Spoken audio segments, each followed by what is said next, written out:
কয়েকদিন আগে ওনারা সংবিধান সংশোধন কমিটি করছে। এইটা কমিটিতে 12 জন তাদের নাম দিয়েছে, বিরোধী দলের 5 জনের নাম চাওয়া হয়েছে।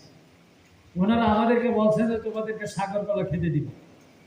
যাইয়া দেখি তো এটা সাগর কলা না, এই কলার নামে এটা একটা বিষাক্ত জিনিস। এটা যদি খায় তাহলে কলা খাওয়ার সুফল থেকে তো বঞ্চিত হবেই, তার মৃত্যুবরণ করারও আশঙ্কা আছে। আমরা চিন্তা করলাম, আমরা চাইলাম সংস্কার কমিশন, আর ওনারা বললেন সংশোধন কমিটি। আবিধানিক অর্থে পার্থক্যটা কি? পৃথিবীর সমস্ত ডিকশনারি খুঁজে, বাংলা, ইংরেজি, আরবি ভার্সন খুঁজে দেখা গেল যে সংবিধান সংশোধন আর সংস্কারের মধ্যে আকাশ আর পাতাল তফাৎ। সংবিধান সংশোধন করা যাবে, বেসিক স্ট্রাকচার পরিবর্তন করা যাবে না। আর সংস্কার হইলে গোটা সংবিধানই পরিবর্তন করে ফেলা যাবে। আর যদি কেউ সংবিধান সংশোধন করে এই নামে, তাহলে যে কোনো ব্যক্তি এটা আদালতে চ্যালেঞ্জ করতে পারে। আদালতে যদি চ্যালেঞ্জ করে, তাহলে আদালত এই সংশোধনী বাতিল করে দিতে পারে। কারণ সংবিধান সংশোধন করা যাবে, সংবিধানের মৌল কাঠামো পরিবর্তন করা যাবে না। আর সংস্কার যদি করা হয়, এই সংস্কার যেহেতু গণভোটের ভিত্তিতে, আর people's will is the supreme law, এই কারণে দেশের আদালত, সুপ্রিম কোর্ট এই বিষয়টা শুনানিতেই নেবে না। বলবে যে জনগণের ম্যান্ডেট নিয়ে, গণভোট নিয়ে যে সংবিধানের সংস্কার করা হয়েছে, সেই সংস্কারের উপরে কোনো শুনানি হবে না।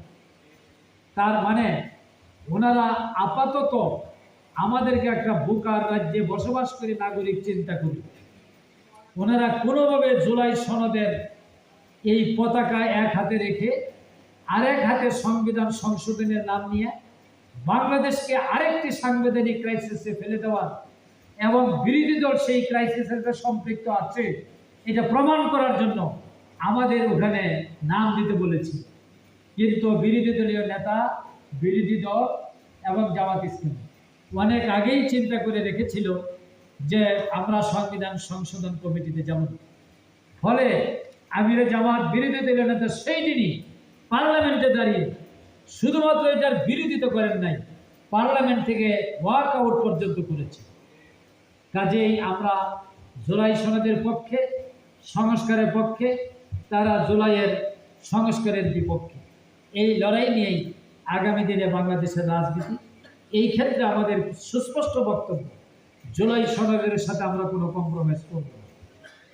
1600 শহীদের রক্তের উপরে দণ্ডায়মান জুলাই আন্দোলন, এই ত্যাগ এবং কোরবানির উপরে দণ্ডায়মান বাংলাদেশের স্বাধীনতা, সার্বভৌমত্ব, এর উপরেই বাংলাদেশের সংবিধান, এর উপরেই বাংলাদেশের জাতীয় সংসদ, এর উপরেই বর্তমান সরকার। যদি জুলাই সনদ বাদ দেওয়া হয়, তাহলে জুলাই আন্দোলন বাদ, তাহলে ক্ষমতায় থেকে স্বৈরাচার, মেয়াদ শেষ হয় 2029 সালে, এরপর সংসদ নির্বাচন হয়। তাহলে সর্বপ্রথম জুলাই সনদ বাদ দিলে পার্লামেন্ট নির্বাচন বাতিল হয়ে যায়। এই নির্বাচনের 29 সালে হওয়ার কথা, সেখানে আমাদের চলে যেতে হবে।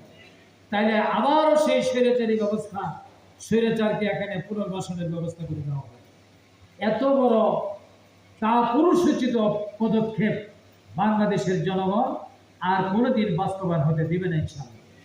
এই জন্য আমরা বলব সরকারকে, এখনো সময় আছে, 180 দিন সময়, 6 মাস।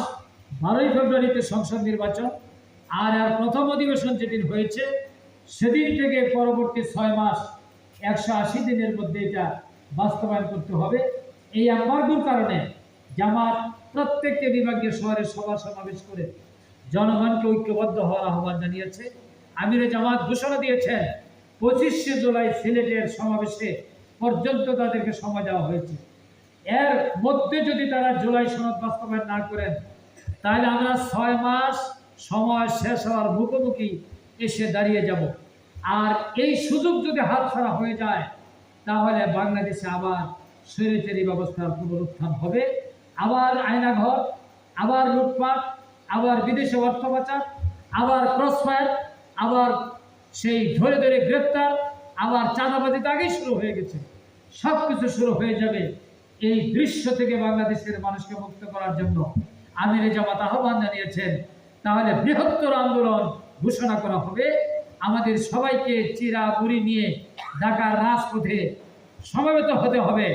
এই পরিবর্তন শুধুমাত্র জুলাইয়ের জন্য নয়, এই পরিবর্তন চিরদিনের তরে স্বৈর শাসন ব্যবস্থা কবর রচনা করার জন্যই আন্দোলন হবে।